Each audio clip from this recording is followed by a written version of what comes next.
उठो, जागो और तब तक नहीं रुको जब तक कि लक्ष्य की प्राप्ति ना हो जाए। आज हमारे भारत के महान दार्शनिक, सन्यासी और भारतीय वेदांत के परचम लहराने वाले स्वामी विवेकानंद का जन्म दिवस है, जिसको हम राष्ट्रीय युवा दिवस के रूप में मनाने के लिए उपस्थित हुए हैं। सर्वप्रथम इन महान शख्सियत को कोटि कोटि नमन। आज 12 जनवरी स्वामी विवेकानंद का जन्मदिन है। इनका वास्तविक नाम नरेंद्रनाथ दत्त था। इनके पिता का नाम विश्वनाथ दत्त और माता भुवनेश्वरी देवी। इनका जन्म 12 जनवरी 1863 को कोलकाता में हुआ था। इनके पिता पेशे से वकील थे। उनका सोचना था कि नरेंद्र दत्त भी उन्हीं के जैसा अंग्रेजी शिक्षा पाकर एक उच्च अधिकारी का पद प्राप्त करे, किंतु नरेंद्रनाथ बचपन से ही ज्ञान प्राप्ति और आध्यात्मिक की ओर बढ़ना चाहते थे। और हुआ भी यूं कि भारतीय वेदांत दर्शन और ज्ञान प्राप्ति अपनी आध्यात्मिक शिक्षा की ओर बढ़े। एक बार जब किसी फंक्शन में रामकृष्ण परमहंस को आना था और वहाँ एक सिंगर को आना था जो नहीं पहुँचे, तब वहाँ पर नरेंद्रनाथ ही उस दिन का प्रोग्राम का गायन किए और इसको सुनकर परमहंस को खुशी हुआ। और उसके बाद रामकृष्ण परमहंस ने स्वामी विवेकानंद को अपने मठ में बुलाने का निश्चय किया। और तब जब फिर से वहाँ जाने का नरेंद्रनाथ को मौका मिला तो वे वहाँ पहुँचे और उस महफिल में वो गाए। फिर जब वो गाए तो उनके अंदर रामकृष्ण परमहंस को ईश्वर का प्रतीक दिखाई दिया। और रामकृष्ण परमहंस वहाँ पर बोले भी कि तुम्हारे अंदर ब्रह्म का निवेश दिखाई पड़ता है। तब वहाँ पर नरेंद्रनाथ ने एक प्रश्न कर बैठा कि क्या सच में ईश्वर होते हैं? तब रामकृष्ण परमहंस ने जवाब दिया कि हाँ, ईश्वर होते हैं और जिस तरह मैं तुमसे बात कर पा रहा हूँ उसी तरह हम उनसे भी बात कर पाते हैं। और तब से नरेंद्रनाथ ने रामकृष्ण परमहंस को अपना गुरु मान लिया और रामकृष्ण परमहंस उनके गुरु हुए। उनकी गुरु माता, जिनका नाम था माँ शारदा, उनको भी नरेंद्रनाथ से बहुत ही स्नेह। जब रामकृष्ण परमहंस के यहाँ वे वेदांत दर्शन और आध्यात्मिक शिक्षा को प्राप्त की, योग का अभ्यास किया, तो उन्हें बहुत ही सफलता प्राप्त हुई। और उसके बाद उन्हें जब विश्व धर्म सम्मेलन 1893 शामिल होने का मौका मिला तो वे सर्वप्रथम अपने गुरु माता शारदा के पास गए और उन्हें बताए कि माता, हमें विश्व धर्म सम्मेलन में शामिल होने का मौका मिला है। तब माता ने उन्हें बिना कुछ कहे एक चाकू लाने को कहा और नरेंद्रनाथ दत्त ने उस चाकू को लाकर माँ शारदा को दिया।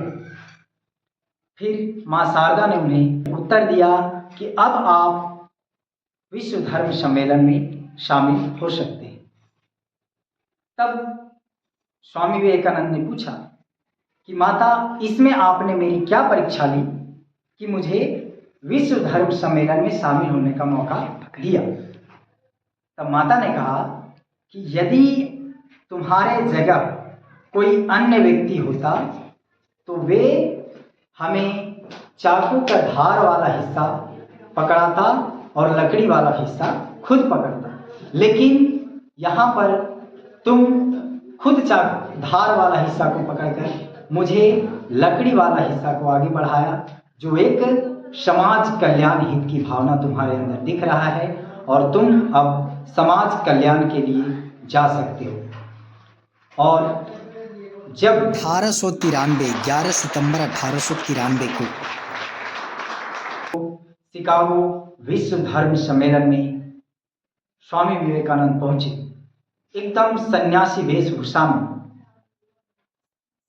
वेशभूषा में पौराणिक वस्त्र पहने हुए एक 30 साल का युवा जब उस सभा में पहुंचता है तो अन्य पश्चिमी देश के जो विद्वान थे, जो प्रवक्ता थे, उसे देखकर सब मजाक उड़ाने लगे और कहने लगे ये छोटा सा नन्हा सा बालक क्या बोलेगा।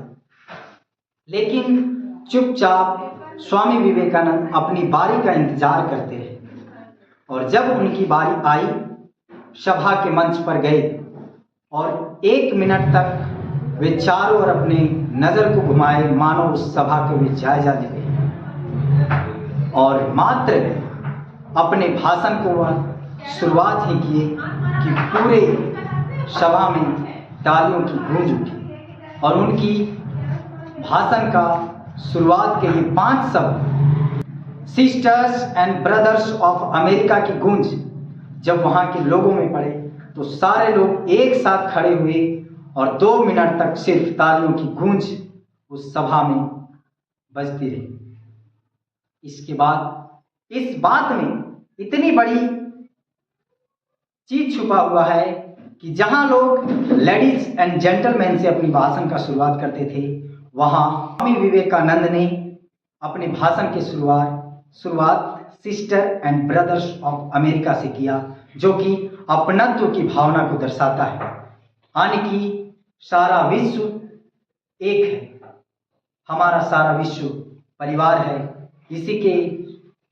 इसी को आगे बढ़ाते हुए विवेकानंद ने भाषण में भाईचारा का संदेश भी दिया। अयम निजः परो वेति गणना लघु चेतसाम उदार चरिता नाम तु वसुधैव कुटुंबकम। महोपनिषद अध्याय 4 के श्लोक संख्या 71। इसके अनुसार है कि तुम मेरा भाई नहीं हो, तुम मेरा बंधु नहीं हो, तुम मेरे भाई हो। ये पुराने यानी कि कमजोर हृदय वाले लोग करते हैं। उदार हृदय वाले के लिए तो पूरा धरती एक परिवार है। ये संदेश स्वामी विवेकानंद ने उस सभा में दिया और उस सभा में सभी को धन्यवाद भी दिया कि आप सभी को हमारी पौराणिक संत परंपरा की ओर से बहुत बहुत आभार कि जो आपने इतनी तालियों के साथ और इतनी आभार के साथ हमारा स्वागत किया। धर्म की जननी की तरफ से आप सबों को आभार। इस प्रकार से स्वामी विवेकानंद ने सभा को आभार व्यक्त किया।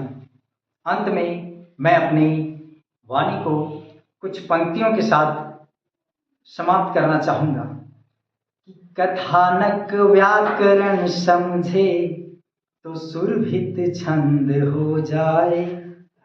कथानक व्याकरण हो जाए, हमारे देश में फिर से सुखद मकरंद हो जाए। मेरे ईश्वर मेरे दाता मिथुन ये मांगता तुझसे।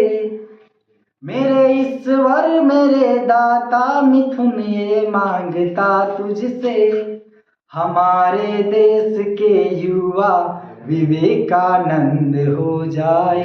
हमारे देश के युवा विवेकानंद